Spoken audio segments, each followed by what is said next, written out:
O senhor é pelo INSS, né? A gente só trabalha com funcionários da prefeitura. Porque não é o INSS. Porque não é o INSS. Podcast não é do INSS. Olá, seja muito bem-vindo ao podcast Não é do INSS, o primeiro podcast que é 100% de RPPS para RPPS. Mês de abril chegando agora e vamos conversar hoje com Álvaro Desidério da Luz, que é da SMI Educação, direto de Florianópolis. Álvaro, seja muito bem-vindo ao nosso podcast, tudo bem? Tudo bem, Rafael, obrigado pelo convite aí, a gente poder conversar um pouco aí sobre regimes próprios no Não é do INSS. Exatamente. Você está passando agora por uma temporada aí, passando por vários RPPS e falando muito sobre a questão de certificação profissional hoje, certo? Sim. Eu sou o diretor acadêmico da SMI Educação, que é uma escola com foco na preparação de regimes próprios e entidade de previdência complementar nas certificações que são exigidas, né, para que os profissionais possam atuar em diferentes cargos, né, de conselho, de gestão, de comitês. Então tem viajado bastante aí pelo Brasil e conversado com bastante RPPS diferentes, assim. E nisso aí, qual foi a visão que você conseguiu ter desses RPPS, a questão das diversas realidades que realmente tem, né, Brasil afora, seja em quererem se capacitar, seja realmente em aderirem a esse conhecimento? Assim, o começo você tinha alguma resistência, né? Sobretudo porque a ideia da exigência de uma certificação, né, para que se possa ser habilitado para exercer o cargo, ela é nova. Ela é de 2019, né? E 4 anos, 5 anos em termos de RPPS é novo, é tudo muito novo. Então eu senti um pouco de resistência no início, né? Mas hoje, assim, você tem uma demanda bem grande, as pessoas têm feito os cursos preparatórios, posso falar pelos da SMI Educação, têm sido aprovadas no exame, então eles mandam e-mail, mandam mensagem, agradecem, e a gente já tem uma quantidade bastante relevante aí de pessoas, de profissionais, né, de RPPS, certificados aí nessa nova certificação da SPREV, né? E essa certificação, que você tem visto agora dessas exigências, ela se assemelha muito com a certificação do antigo CPA-10, que praticamente todo mundo que era da parte de investimentos teria que ter essa certificação. Hoje ficou mais a parte facultativa, né? Cada RPPS passa a exigir ou não. Mas você vê que esse volume de informações ele é meio assemelhado ao CPA? Só uma parte, tá? Porque o CPA ele é uma certificação voltada para quem trabalha em instituições financeiras, sejam bancárias, cooperativas, e que, na verdade, quem comercializa produtos financeiros, CPA 10, quem faz gestão de carteiras, por exemplo, esses gerentes gerais de agência, o CPA 20, né? E depois as outras mais específicas. A certificação da SPREV, ela foi desenhada com os conteúdos que procuram atender todo o nível de conhecimento básico, intermediário e avançado de um gestor de RPPS, seja conselheiro, dirigente, membro de comitê de investimentos. Então, um dos capítulos, um dos módulos, a parte em que a gente fala de gestão de investimentos de RPPS, ela se assemelha muito ao CPA 10, né?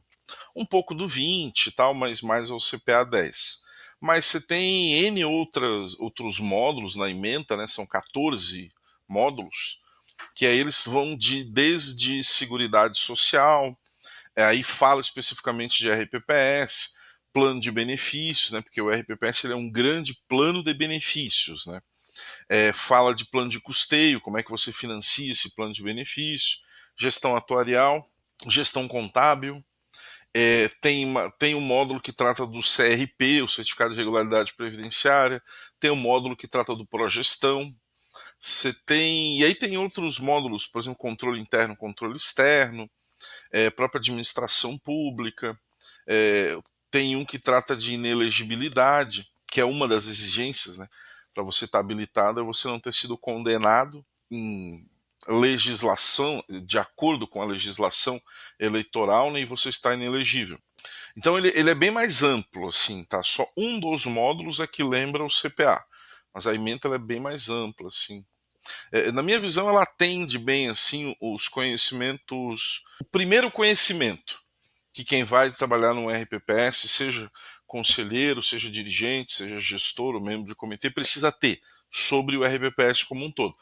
Claro que o conhecimento vem de você juntar teoria com prática, mas o primeiro conhecimento, assim, na minha visão, a ementa atende muito bem, assim. Uhum. E quanto à utilização do CPA ainda, você vê que ele, torna-se uma ferramenta ainda boa de ser, exigida entre os RPPS, ou você acha que já talvez seja algo mais secundário ou algo para um RPPS um pouco mais robusto, onde que tenha essa exigibilidade de conhecimento maior? O CPA 10, assim, ele já ficou secundário, tá? Porque ele é bastante focado em mercado financeiro, sistema financeiro, investimentos, fala até de previdência complementar aberta, mas ele tem um foco, assim, deixa eu separar, essa pergunta que você fez é muito boa. Para quem está no RPPS, que não tem um volume grande de recursos, não tem uma complexidade grande sobre a gestão de recursos, o CPA ele fica básico demais, assim, ele não básico, ele fica muito específico, voltado ao mercado financeiro. Ele não leva em consideração as questões atuariais, as outras questões que também precisam ser levadas em consideração quando você está fazendo gestão, né? Especialmente definindo política de investimentos, a partir de meta atuarial, essas coisas. Para um RBPS grande, que tem um volume relevante de recursos, que tem uma gestão de investimentos mais complexa, ele não ajuda muito, tá? Você teria que ir para um CPA 20 ou para um CEA, que são certificações mais avançadas nesse aspecto, porque o CPA ele passa muito superficialmente. Então, mesmo para os pequenos, como ele não trata dos temas que são acessórios, né, para você poder fazer uma boa gestão de investimentos, você tem que entender também de questões atuariais, tal. É um exemplo, né? E se ele for pequeno, e se ele for grande, é muito superficial. Então eu acho que ele já está bem ultrapassado, assim. Acho que foi uma primeira certificação, trouxe um ganho de conhecimento para os gestores de RPPS, né? Posso estar errando o ano aqui, mas essa certificação ela é exigida desde 2009 para gestores de investimentos, né? E aí você teve alguns prazos ali, de acordo com o tamanho do RPPS, tal, volume de recursos, mas a primeira exigência, se não me engano, é 2009. E aí ela cumpriu o seu papel, assim, de forçar uma qualificação, conhecimento de mercado financeiro, mas hoje não mais, assim. Uhum. Até porque realmente a maturidade que os RPPS vão tendo agora, já faz com que já se suplante essa necessidade inicial que se tinha do CPA 10, por exemplo, né? Isso aí. Se você está num regime próprio pequeno, o que acontece com o regime próprio pequeno? E os teus ouvintes vão entender bem o que eu vou falar agora. Você tem um chapéu, mas você cuida de várias caixinhas, né? Você cruza, corre para a área para cabecear, faz o gol, às vezes é o próprio goleiro. Você tem várias funções dentro desse RPPS, né? É muito comum o responsável pelos investimentos ser também o financeiro, né? Que daí responde por finanças, por folha, de certa forma pela contabilidade, e isso no RPPS. Então, se ela atendeu, foi bacana nesse ponto, mas não é mais o suficiente. Porque ele precisa ter esse conhecimento acessório, né, de outras áreas, assim, para tocar. E no RPPS grande, que tem um quadro grande de funcionários, o CPA 10, assim, fica até o 20, fica muito básico, assim, precisaria de fato aprofundar em termos de investimentos, né? Uhum. E falasse, em algumas ocasiões sobre a questão de gestão atuarial e da parte de reforma, né, do RPPS. Como é que você tem visto essa diferença entre o antes e o depois desses cursos e da própria certificação com os RPPS? Assim, ó, para um professor, né, como eu sou, eu me defino como um professor. Aliás, um ótimo é, professor, diga-se de passagem. obrigado, Rafael. Para um professor não tem nada melhor do que você estar discutindo teoria com os alunos quando eles estão vivenciando uma mudança prática desta teoria. Então, os alunos eles fazem uma associação muito rápida entre aquilo que você está discutindo em termos de teoria com a prática que eles estão sendo obrigados a lidar. Por que eu estou falando isso? A emenda constitucional 103, né, de 2019, quer dizer, ela trouxe lá a obrigatoriedade do equacionamento do déficit, por exemplo. E aí ela deu várias alternativas, né? Você pode equacionar o déficit com alíquotas extraordinárias, você pode aumentar a base contributiva, que na prática quer dizer diminuir a isenção dos inativos e pensionistas, você pode aumentar a alíquota patronal, você pode, inclusive, né, se for o caso, aumentar a alíquota do servidor. Só tem que respeitar algumas regrinhas, né? A patronal, o máximo que ela pode ser o dobro da do servidor, o mínimo igual, o máximo o dobro. E você precisa achar uma fórmula, né, para ter o melhor equacionamento do déficit possível. Você pode conversar com o ente para ele fazer a amortização do déficit. Tem várias alternativas. Isso é parte de um módulo, por exemplo, da certificação, o módulo de gestão atuarial. Plano de custeio e gestão atuarial, os dois juntos, né, eles tratam desses temas. Se a gente estivesse falando disso do ponto de vista eminentemente teórico, isso seria difícil para os alunos fazerem a associação com o dia a dia deles. E aí, como eles estão tendo que discutir, levar às suas câmaras de vereadores, ou caso de Estado, uma Assembleia Legislativa, a reforma, né, que tipo de reforma vai ser feita, como que ela vai ser negociada, passa, né, pelas questões políticas, né, qual é a conta que você vai tornar mais cara, qual que você não vai tornar mais cara, ou se não tem saída tem que tornar tudo muito mais caro e levar nos limites. Como eles estão vivenciando essas discussões, falar de teoria assim, é o melhor dos mundos para um professor. Os alunos, eles rapidamente associam com a prática, a gente liga teoria e prática, assim, e aí talvez por isso, né, eu estou me dando conta disso falando agora contigo, a gente tem um índice tão alto aí de aprovações, tá? Porque não é bem simples juntar teoria com prática. E quando você junta teoria com prática, o aluno ele rapidamente faz uma associação e grava, entende. Daí aquele tema ali para o dia a dia dele, né? Então é isso que está acontecendo, né? Hoje em dia nos RPPS.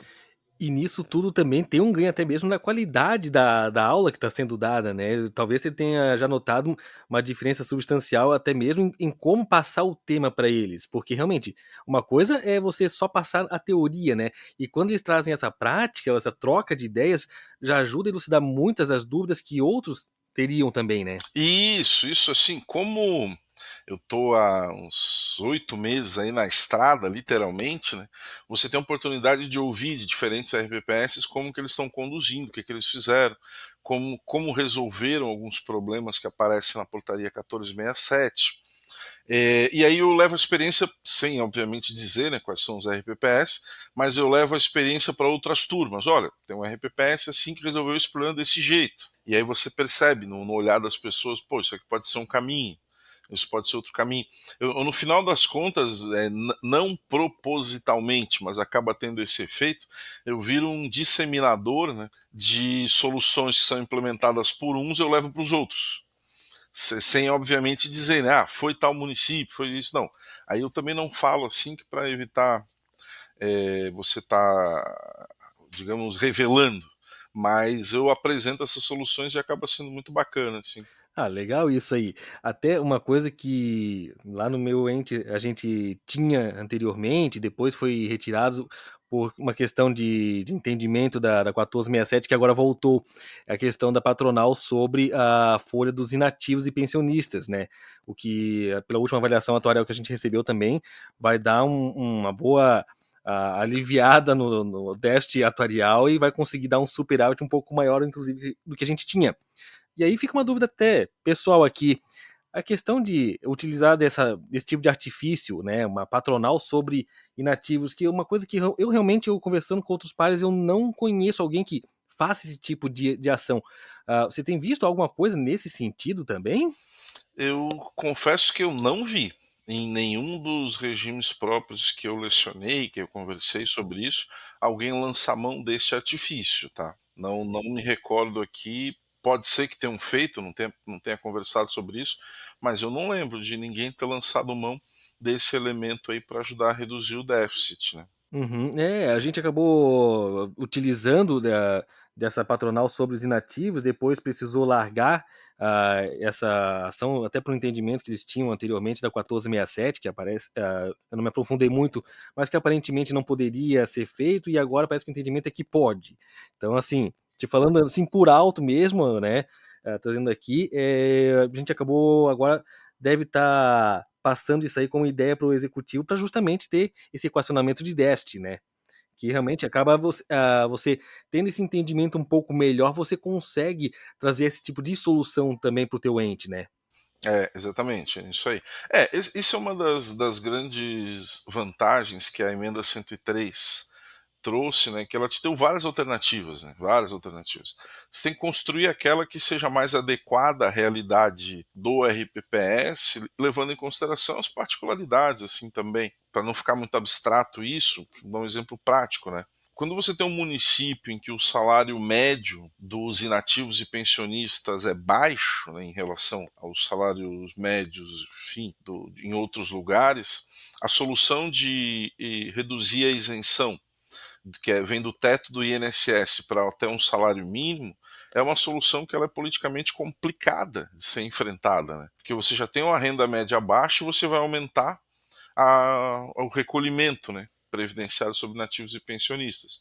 Quando você tem outros lugares em que os salários são mais altos, aí o que eu tenho visto, assim, alguns vão até 2 salários mínimos, 3 salários mínimos, mas tratam com bastante cuidado, né, essa redução da isenção, que é uma das alternativas que a 103 ela chama de ampliação da base contributiva. Na verdade, você está reduzindo a isenção do inativo e pensionista, né, para ampliar a base contributiva. E os municípios têm tocado isso com muito cuidado, assim, levando em consideração as particularidades de cada local, né?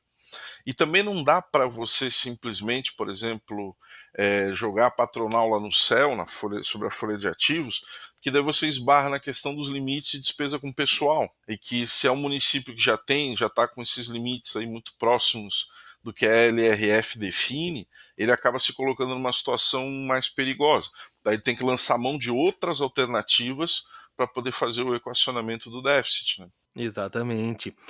Trazendo um pouquinho, para a parte de investimento, Álvaro, qual foi a grande diferença de visão que você tem notado do pessoal, em relação à gestão dos próprios investimentos dos RPPS, desde que começou a trabalhar com essa parte de certificação? Os gestores dos RPPS, em sua grande maioria, eles estão mais seguros acerca de diferentes alternativas de investimentos. Eles viam no passado, né, por exemplo, produtos estruturados, FIPs, multimercados, como coisas que trariam muito risco e não deveriam estar na carteira. E aí essa questão de você forçar um aprendizado, estudar, entender o que são produtos financeiros, por causa da certificação, né, do módulo de investimentos da certificação, você tem os gestores tratando isso de uma forma muito mais tranquila.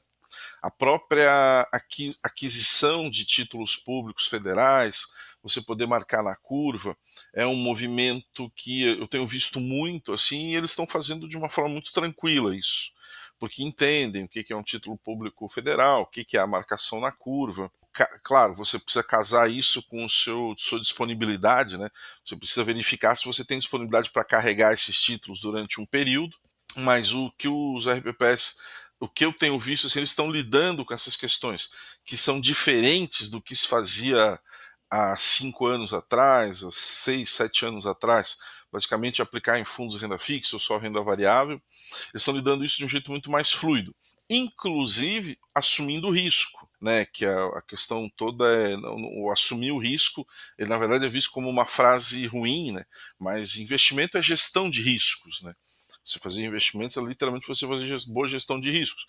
Então, aumentando os limites em renda variável, indo para FIPS, produtos que não têm liquidez, né? Ou produtos que têm mais volatilidade, no caso da renda variável, eu vejo os gestores indo de uma forma muito mais tranquila para esse tipo de produto, assim, do que acontecia 5, 7 anos atrás, assim.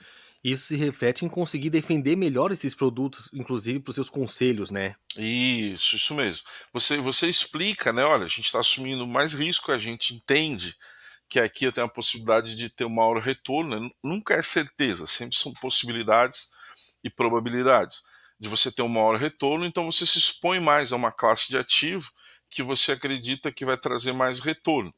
Porque no fim do dia, né, no final de cada dia, assim, é sempre você tentar construir a carteira que esteja mais alinhada com teus objetivos atuariais, tentando administrar o risco da melhor forma possível e da melhor forma como você entende que seja essa questão de risco. E aí o entendimento vem com conhecimento, né?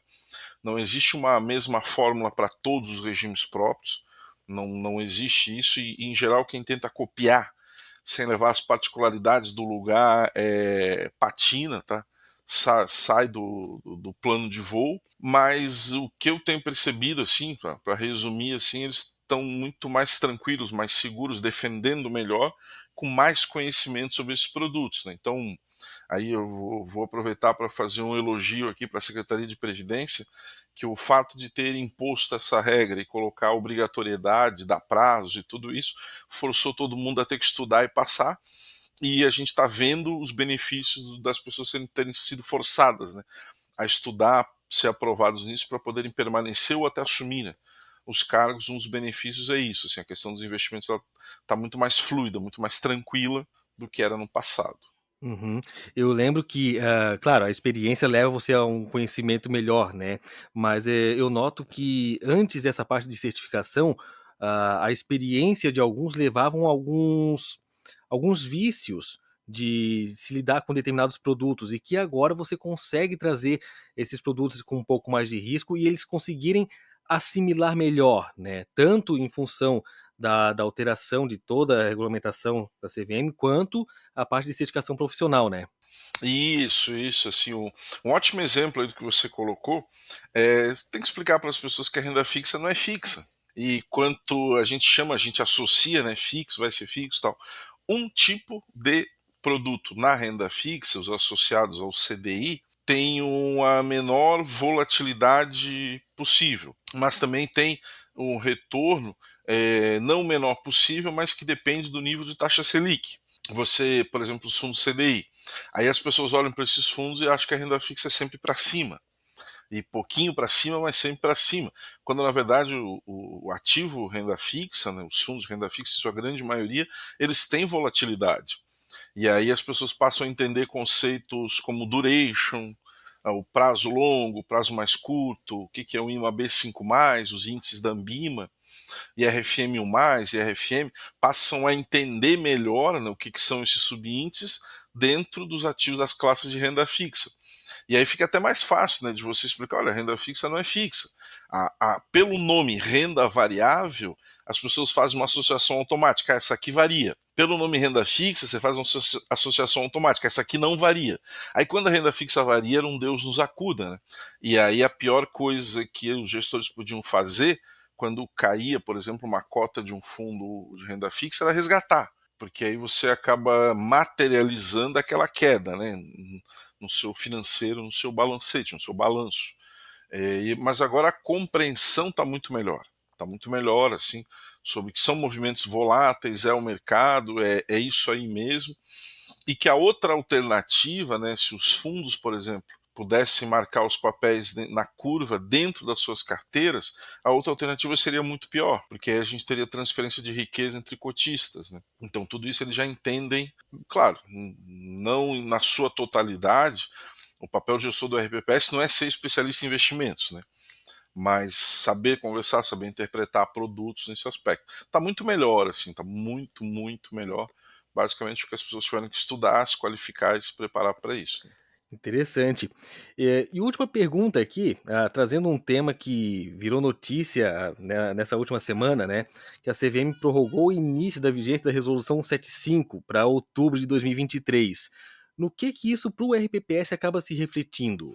Olha, eu fiquei muito feliz quando eu vi essa prorrogação, porque, assim, ó, a instrução 175, ela veio no sentido de aproximar o mercado brasileiro das melhores práticas internacionais que você tem. Quando a gente fala em estrutura de fundo, classe de fundo, subclasse, de ter diferentes tipos de cotista dentro do mesmo fundo, inclusive pagando taxas de administrações diferentes, tal. Isso abre espaço para uma negociação melhor para o investidor institucional fazer alocações dentro de um fundo, né? e tem um monte de facilidades aí dentro.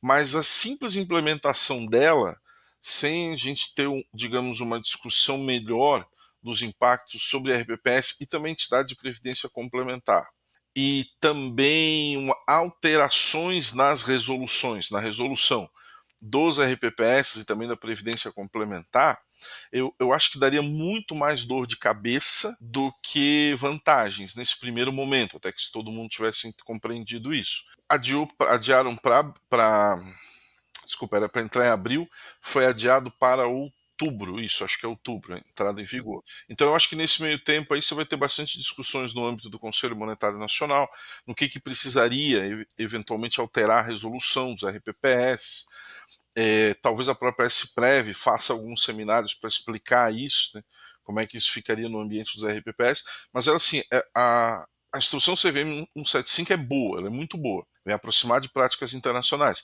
mas tem alguns conceitos ali que vão complicar bastante a vida dos RPPS, assim, especialmente a ideia de você ter classes e subclasses de fundos dentro do mesmo veículo e diferentes tipos de investidores dentro do mesmo veículo, né? Inclusive pagando taxas de administração diferentes, assim. Isso traria uma complicação grande, assim, se fosse entrar em vigor agora, 1º de abril, né?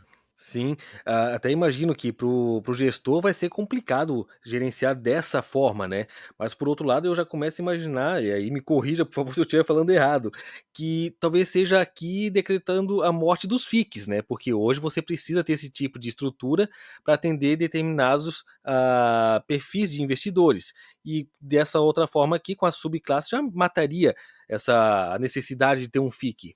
Isso, concordo com você, assim, ela vem decretando a morte dos FICs, e aí nesse aspecto, exatamente isso.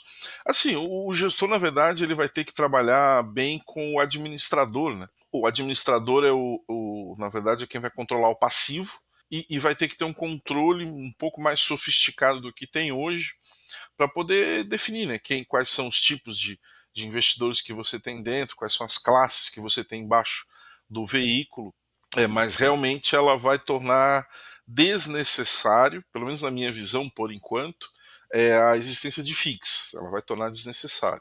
Uhum. É também da visão que eu tinha imaginado aqui, porque com essa outra estrutura, você simplesmente não vai ter necessidade de criar mais um FIC para poder amparar, sendo que nas classes e subclasses vai ser suficiente ali para ele, né. Isso aí, isso aí. Maravilha. Álvaro, queria te agradecer aí por ter participado aí conosco mais uma vez, né, que você já participou uma primeira vez com a gente. Obrigado por ter aceitado esse convite mais uma vez e queria deixar o espaço aberto aí para quem quiser entrar em contato contigo, até, por conta da SMI Educação, né, onde você faz essa parte de ensino e também, você também tem um podcast também dedicado à parte de economia, né, então, por favor, para divulgar para o pessoal, para conhecer melhor aí o teu trabalho. Ah, legal, bacana. Então, em relação à questão educacional, tá? Eu sou o diretor acadêmico da SMI Educação. SMI Educação é um braço, né, do grupo ali da SMI Consultoria. Então vocês podem encontrar a gente no Instagram, lá tem @SMI Educação. Pode entrar em contato diretamente lá com a SMI Consultoria, que a educação funciona numa sala ao lado, né, da SMI Consultoria, que a gente está lá à disposição para tentar fornecer, né, as melhores soluções educacionais aí para vocês. E eu, aí, na minha atividade educacional particular, fora da questão do trabalho na SMI, vocês podem me encontrar no Instagram, tá? É @Álvaro Desidério. É Álvaro Desidério com Z, tá? Álvaro Desidério junto. Ou o professor Álvaro Desidério, ele acaba encontrando a conta.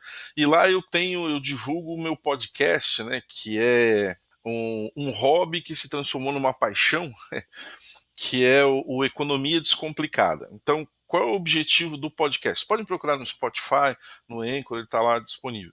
A ideia é pegar um tema econômico na semana e explicá-lo, né, de forma bastante didática, o que está acontecendo, quais são as possibilidades de desdobramento disso, quais são as consequências, mas trazendo a economia de um jeito mais descomplicado possível. Assim. Eu sempre primo pela didática, pela clareza dos argumentos, E não é o que a gente encontra aí no mercado financeiro, parte econômica, né? Às vezes as pessoas vão explicar o negócio, mas deixam mais complicado do que quando começaram, né? Você às vezes escuta uma explicação econômica, você não sabia o tema antes, depois que você escuta, você continua não sabendo e ainda se sente limitado intelectualmente, né? Porque diz, pô, o cara tá falando que é fácil, então eu não entendi nada disso. E a ideia do Economia Descomplicada é exatamente lutar contra isso, né? A gente quer deixar tudo mais simples como é, de fato, né? A economia, ela, na verdade, fala sobre o mundo real. E aí não tem nada de complexo, assim. O complexo são as ações das pessoas, mas a economia em si, ela é simples. E aí o objetivo do podcast é deixar tudo, em termos econômicos, aí, o mais descomplicado possível, tá? Obrigado mais uma vez, Álvaro, e obrigado a você que nos acompanhou até aqui nesse podcast e até o próximo episódio. Até mais!